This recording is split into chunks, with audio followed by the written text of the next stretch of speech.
She said, "We need space," while texting another man. I agreed, then vanished to another state. When her world collapsed, and she desperately needed me, I wasn't there to answer. The person who picked up? It shocked her to her core. "My name is Samuel Mitchell. I'm 58 years old, and for the past 32 years, I thought I had a solid marriage.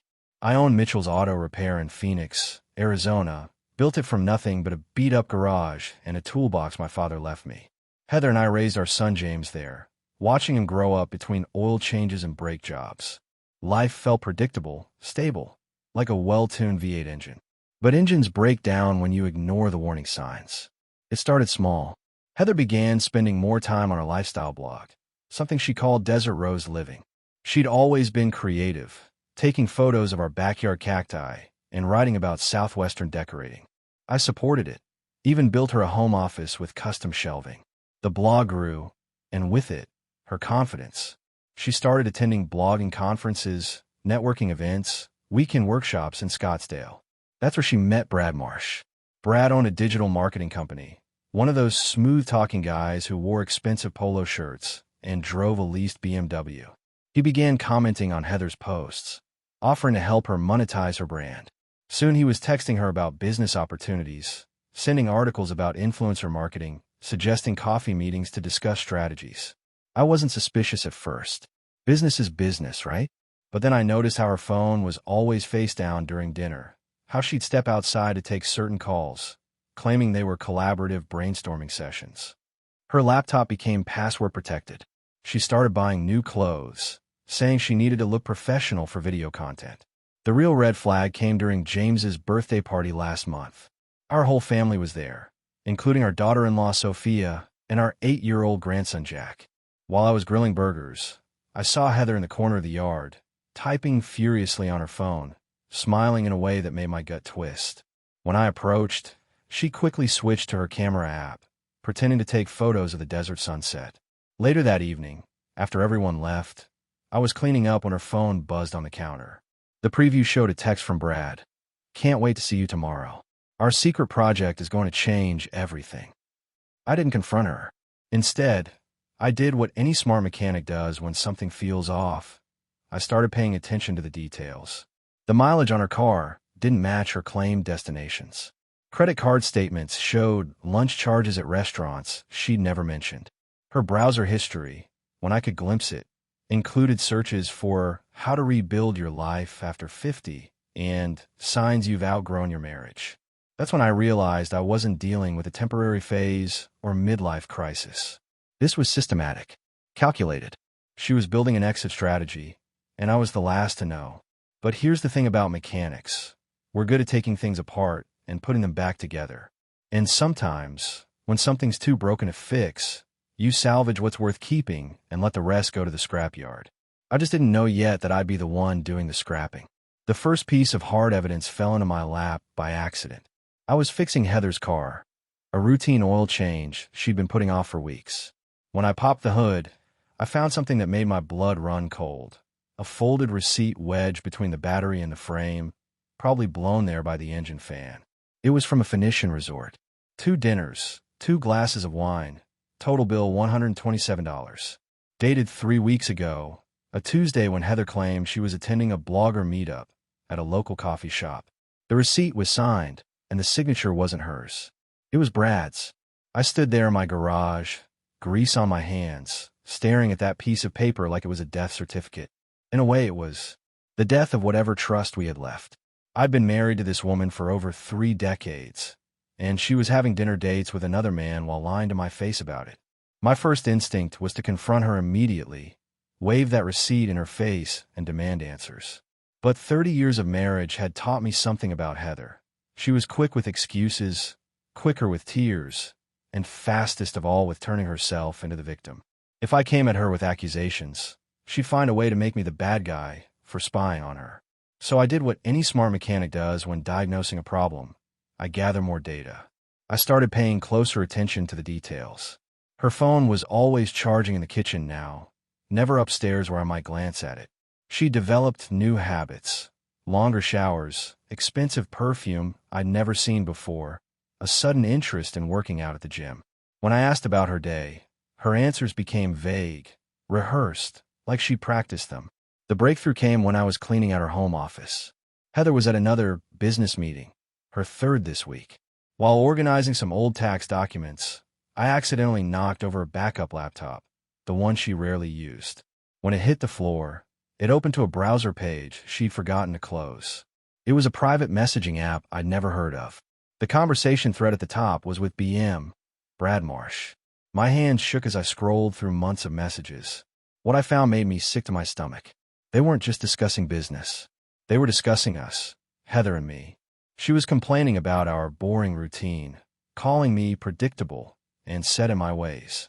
She wrote about feeling trapped in a life that doesn't fit anymore, and how Brad made her feel alive again. The worst part was reading Brad's responses. He called me the anchor holding her back, and suggested she needed to create some space to figure out what she really wanted.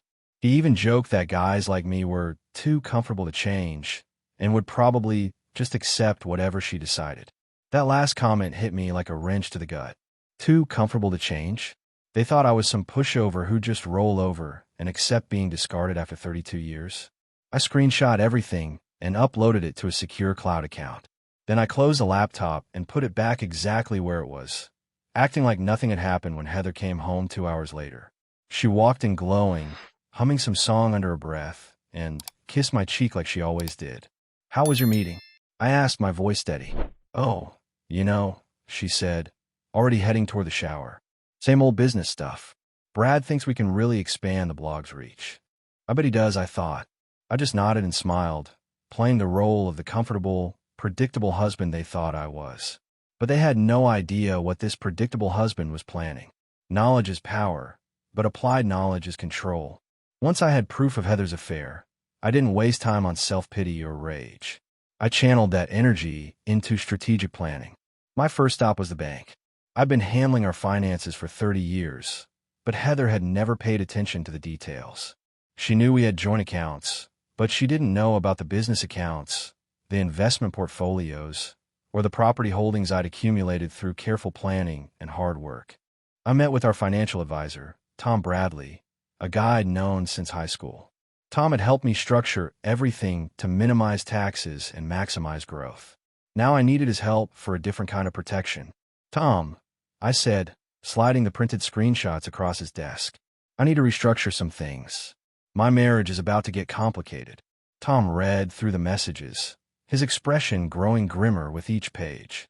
He'd met Heather at numerous social events, had probably considered us one of the solid couples in our circle. "Samuel, I'm sorry to see this," Tom said finally. "What do you want to do?" "I want to protect what I've built, legally and properly, but protected." Over the next 2 hours, we restructured my financial empire. The auto shop's assets moved into a business trust. My investment accounts shifted to individual ownership, based on documentation showing they'd been funded entirely by business profits. The rental properties I bought over the years, those moved into a separate LLC. Everything we did was legal, documented, and based on existing ownership structures Heather had never bothered to understand. She'd signed papers over the years without reading them, trusting me to handle the boring financial stuff. That trust was about to bite her in ways she couldn't imagine. The beauty of it was that none of this required her signature or notification. These were corrections to ownership structures that should have been implemented years ago. I was just finally getting around to proper documentation. By the time we finished, Heather's claim on my assets had shrunk dramatically. The house was jointly owned, and she'd get her share of that. But the business, the investments, the rental income that had been funding our comfortable lifestyle, all protected. "She's going to be shocked when she finds out," Tom warned. "She should have thought about that before she started planning her exit strategy," I replied. "I'm just making sure she gets exactly what she contributed. No more, no less." That afternoon, I opened a new checking account at a different bank. I set up direct deposit for my business income and moved my emergency funds. The joint account would stay open with enough money to cover household expenses, but my real assets were now safely separated. Heather noticed nothing. She came home that evening talking excitedly about some new project Brad was helping her develop. She'd never been more animated, more enthusiastic about her future. She just didn't realize that future wouldn't include access to the lifestyle I'd been funding. 2 weeks after restructuring my finances, I decided to test how deep this betrayal went. I needed to know if Heather was just having an affair or if she was actively planning to leave me. The difference would determine my next moves. I told her I was taking a weekend fishing trip with some buddies, something I did a few times a year. Instead, I booked a room at a hotel 15 minutes from our house and settled in to observe. Friday evening, Heather texted me, "Have fun fishing, honey. I'm staying in tonight. Maybe working on some blog posts." At 7:30 p.m., I watched her leave our house dressed like she was going to a high-end restaurant. 20 minutes later, I followed her car to Morton's Steakhouse, where she met Brad at the valet stand. They didn't just hug. They kissed like lovers who'd been apart for weeks instead of hours. I took photos from my truck, careful to capture their faces clearly. Then I followed them inside and requested a table where I could observe without being seen. They sat in an intimate corner booth, holding hands across the table, feeding each other appetizers, completely lost in their own world. But it was their conversation that really opened my eyes. I couldn't hear everything, but I caught enough fragments to understand what they were planning. Words like timing, financial planning, and new beginning drifted across the restaurant. At one point, Brad pulled out his phone and showed her something that made her eyes light up. Real estate listings, from what I could see. They were house hunting. Together. I left before they finished dinner, but I'd seen enough. This wasn't just an affair. It was a full-scale replacement operation. Heather wasn't just cheating on me. She was auditioning her next life. Saturday morning, while she was supposedly sleeping in after her quiet night at home, I made my most important call yet. I contacted Ray Torres, a private investigator who'd done some work for my insurance company after a suspicious garage fire years ago. "Ray, I need documentation of an affair. Professional quality, admissible in court if necessary." "How much documentation do you want?" he asked. "Everything. Dates, locations, financial records, communications. I want a complete picture of what they've been doing and for how long. That'll take some time and cost some money. How about both? Just make sure it's bulletproof." Ray was thorough. Within a week, he documented 3 more dinner dates, 2 overnight hotel stays, and what appeared to be apartment hunting in Scottsdale. He even managed to get photos of them looking at engagement rings at a jewelry store. Engagement rings, while she was still married to me. The final piece of evidence was a recorded phone conversation where Heather discussed divorce timelines with Brad. She wanted to wait until after the holidays, she said, to minimize the impact on James and Jack. How thoughtful of her to consider the family she was about to destroy. But the most revealing part was her discussion of finances. She assumed she'd get half of everything. The house, the business, the investments. She was already making plans for that money, talking about the life she and Brad would build together. I almost felt sorry for her. Almost. She had no idea that while she was planning to take half of what I'd built, I'd already moved most of it beyond her reach. Her fantasy future was built on assets that no longer existed in the way she thought they did. The trap was set. Now I just had to wait for her to walk into it. The confrontation came on a Tuesday evening in October. I was in the garage working on Mrs. Peterson's Toyota when Heather appeared in the doorway, fidgeting with her wedding ring like she was trying to twist it off her finger. "Samuel," she said, her voice carrying that artificial sweetness she used when she wanted something. "We need to talk." I set down my wrench and wiped my hands on a shop rag. "What's on your mind?" She took a deep breath, like she'd rehearsed this moment. "I think we need some space, to figure things out. We've been in this routine for so long, and I feel like I'm losing myself." There it was. The words Brad had coached her to say, probably practiced in front of his bathroom mirror. I could have laughed if it wasn't so pathetic. "Space," I repeated, keeping my voice neutral. "What kind of space are we talking about?" "Just breathing room. Time to think about what we really want. We're not the same people we were 30 years ago, and maybe we need to acknowledge that." She was using Brad's talking points word for word. I'd heard variations of this speech in the recorded conversations Ray had provided, but I played along. "I understand," I said calmly. "How much space do you need?" Relief flooded her face. She'd expected a fight, tears, begging. Instead, I was being reasonable, predictable Samuel who always gave her what she wanted. "I don't know exactly. Maybe I could stay at my sister's for a while. Or you could visit James more often. We just need to not be in each other's way while we think." "That makes sense," I agreed. In fact, I've been thinking about taking some time myself. Maybe traveling, seeing parts of the country I've never been to. I could close the shop for a few weeks. Her eyes lit up. This was going better than she'd hoped. Really? You'd be okay with that? Heather, if you need space to figure out what makes you happy, I respect that. I want you to be happy. She actually hugged me then, probably feeling guilty about how easy this was. Thank you for understanding. I knew you would. What she didn't know was that I'd already made arrangements. My travel plans included relocating to Colorado, where I'd purchased a small auto shop in a town called Durango. The papers were signed, the lease was active, and my tools were already being shipped. We need space, she had said. I agreed, then moved states. She thought space meant a few weeks of separation while she played house with Brad. I understood it to mean permanent relocation to a place where she'd never think to look for me. The next morning, I loaded my truck with personal items and drove away from the life we'd built together.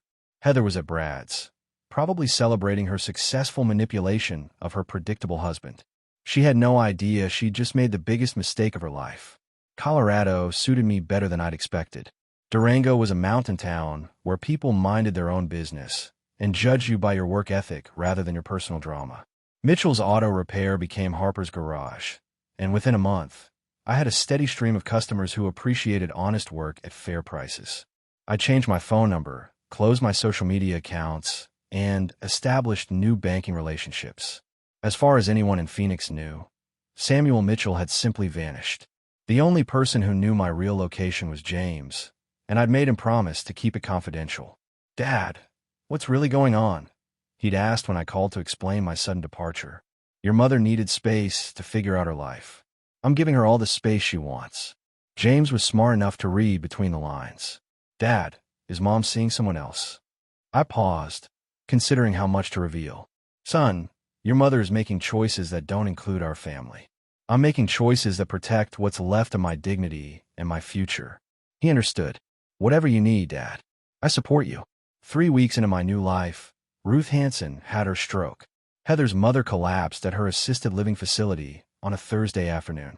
The facility called Heather's emergency contact number, but she was probably with Brad, ignoring calls from numbers she didn't recognize. When they finally reached James, he called me immediately. "Dad, Grandma Ruth had a stroke. Mom's trying to reach you, but she can't find you anywhere." "What did you tell her?" "Nothing yet, but she's panicking." "What do you want me to do?" This was the moment I'd been preparing for. "Give her Sophia's number. Tell her all communication goes through your wife now." James understood immediately. "Sophia's going to handle this. Your wife is smart, son. She'll know what to say." When Heather finally got through to someone who could theoretically reach me, she found herself talking to her daughter-in-law, a woman she'd always treated as an outsider who wasn't quite good enough for her son. "Sophia," Heather said, her voice shaking, "I need to reach Samuel. Mom's in the hospital. It's serious." There was a long pause. Then Sophia's voice, calm and measured. "Samuel asked not to be disturbed. This is family. This is important." "I understand," Sophia replied. "I'll let him know if he decides to respond." The line went dead. The next time she needed me, I wasn't there to answer. And the person who did pick up? She shocked Heather to her core by treating her exactly the way she'd treated others for years, as someone whose problems weren't her priority. 2 months into my Colorado life, I received a call from my Phoenix attorney that I'd been expecting. Heather had finally figured out that her temporary space had become permanent separation, and she was ready to fight. "Samuel, your wife filed for divorce," Tom Bradley said. "She's demanding half of everything and claiming you abandoned the marriage." I laughed, actually laughed. "She asked for space, Tom. I gave her exactly what she requested." "Well, her lawyer's painting a different picture. They're claiming you had assets and fled the state to avoid marital responsibilities. Good thing we have documentation of everything we restructured before she made her request, isn't it?" The legal battle that followed was exactly what I prepared for. Heather's attorney, some hotshot from Scottsdale that Brad had probably recommended, came at us with accusations of financial fraud and emotional abandonment. They demanded forensic accounting, asset discovery, and immediate spousal support. What they found was a man who'd meticulously documented 30 years of marriage, every financial decision, every asset purchase, every business investment. The auto shop had always been separate property. The investment accounts were funded entirely by business profits. The rental properties were legitimate business acquisitions. Everything I'd moved into trusts and individual accounts was exactly where it belonged legally. I hadn't hidden anything. I'd simply organized it properly. The real blow came when Tom introduced Heather's own evidence against her. The private investigator's reports, the photographs, the recorded conversations with Brad about spending my settlement money. All of it became part of the record. Your Honor, Tom addressed the judge. Mrs. Mitchell asked for space to explore other relationships and make plans for her future with another man. Mr. Mitchell simply accommodated her request while protecting assets he'd legitimately acquired through his own business efforts. Heather's face went white when the recordings were played. Her own voice, discussing how much money she expected to get from divorcing me, how she and Brad would use those funds to start their new life together. The judge's expression grew colder with each revelation. The final nail in the coffin was her credit card records. While she was claiming financial hardship and demanding immediate support, she'd been spending thousands of dollars on clothes, jewelry, and romantic getaways with Brad. Her credibility crumbled completely. Mrs. Mitchell, the judge said finally, you asked for space to pursue other interests. The court finds that your husband provided exactly what you requested. Your claims of abandonment and hidden assets are not supported by evidence. She got the house, which came with a mortgage that would strain her blogger income. She got half of our joint savings, which amounted to about $30,000. Everything else, the business, the investments, the rental income, the comfortable lifestyle she'd taken for granted, stayed with me. Brad disappeared 2 weeks after the settlement. Apparently, a woman with limited income and a hefty mortgage wasn't the investment opportunity he'd been expecting. While I was building my new life in Colorado, Heather was dealing with the aftermath of her choices in Phoenix. James kept me informed, not out of malice, but because he wanted me to know how my grandson was handling the situation. Dad, Mom's not doing well, James told me during one of our weekly calls. She's been posting a lot on social media, and it's getting ugly. Heather had always used her blog and social media to curate an image of perfect domestic life. Now she was using it to process her divorce, and the results were spectacular in the worst possible way. Her first posts were sympathy-seeking, going through a difficult transition. Thank you to everyone who's been supportive during this challenging time. Classic victim positioning. But as reality set in, the mortgage payments, the reduced income, Brad's disappearance, her posts became more desperate and revealing. She started sharing inspirational quotes about betrayal and abandonment, clearly directed at me. Some people will abandon you the moment you need them most. The problem was, people weren't buying it. Her followers had watched her document her relationship with Brad through barely disguised posts about exciting new connections and rediscovering passion. They'd seen the expensive purchases, the fancy dinners, the weekend getaway she claimed were business trips. Then James made his move. My son had inherited my strategic thinking and his mother's understanding of social media dynamics. He posted a simple comment on one of her more dramatic victim posts. Mom, everyone can see your Instagram stories. We know about Brad. That single comment unleashed an avalanche. Her followers started connecting the dots, scrolling back through months of posts, finding the contradictions and lies. The blogger community she'd worked so hard to join turned on her with a viciousness that only social media can provide. Wait, weren't you posting about new adventures and finding yourself just a few months ago? Didn't you say your husband was supportive of your personal growth journey? I remember seeing posts about business dinners that looked suspiciously like dates. The comments poured in, each one more damaging than the last. Screenshots of her earlier posts were shared, proving she'd been celebrating her affair while maintaining the facade of a troubled marriage. Her follower count plummeted as people realized they'd been following a fraud. But the worst part for Heather was the professional fallout. Brands that had been working with her blog pulled their partnerships. Other bloggers distanced themselves from the drama. Her carefully built online presence, which she'd planned to monetize as her new career, collapsed in a matter of weeks. She tried to control the narrative, posting long explanations about complicated relationships and personal growth, but the internet had already moved on. She'd become a cautionary tale about authenticity and consequences. Meanwhile, in Colorado, I was getting more repair work than I could handle and enjoying weekend hiking with a photography group I joined. My social media presence consisted of pictures of mountain landscapes and restored classic cars. The contrast couldn't have been more obvious. While she was drowning in the wreckage of her public lies, I was quietly building a life based on honest work and genuine relationships. A year after leaving Phoenix, I received an unexpected visitor in my Colorado shop. I was under the hood of a vintage Camaro when I heard familiar footsteps on the concrete floor. "Hello, Samuel." I didn't look up immediately. I finished checking the timing belt, wiped my hands on a shop rag, and only then turned to face Heather. She looked older, thinner, and there was a desperation in her eyes I'd never seen before. "How did you find me?" I asked calmly. "James finally told me where you were. I've been calling him for months." Her voice shook slightly. "Samuel, we need to talk. I made mistakes. Terrible mistakes. But we can fix this. We can work it out." I leaned against the workbench, studying the woman I'd been married to for 32 years. "What exactly do you want to work out, Heather?" "Our marriage. Our life together. I realize now that Brad was using me. I see that clearly now. But you and me, we built something real. Something worth saving. We did build something," I agreed. "For 32 years. And then you asked for space to tear it down." Her eyes filled with tears. "I didn't mean permanently. I just needed time to figure things out. I never meant for you to disappear completely." "Heather, you didn't just ask for space. You planned my replacement. You discussed spending my money with another man before you even divorced me. You celebrated our anniversary while planning your exit strategy." She flinched. "You know about the recordings?" "I know about everything. The dinners, the hotels, the apartment hunting, the engagement ring shopping. All of it. But that's over now," she said desperately. "Brad's gone. I'm alone. I realize what I threw away. You're not alone because Brad left you, Heather. You're alone because you chose to be. You chose him over me, over James, over Jack. You chose excitement over loyalty. You chose fantasy over reality. People make mistakes, Samuel. Don't I deserve forgiveness?"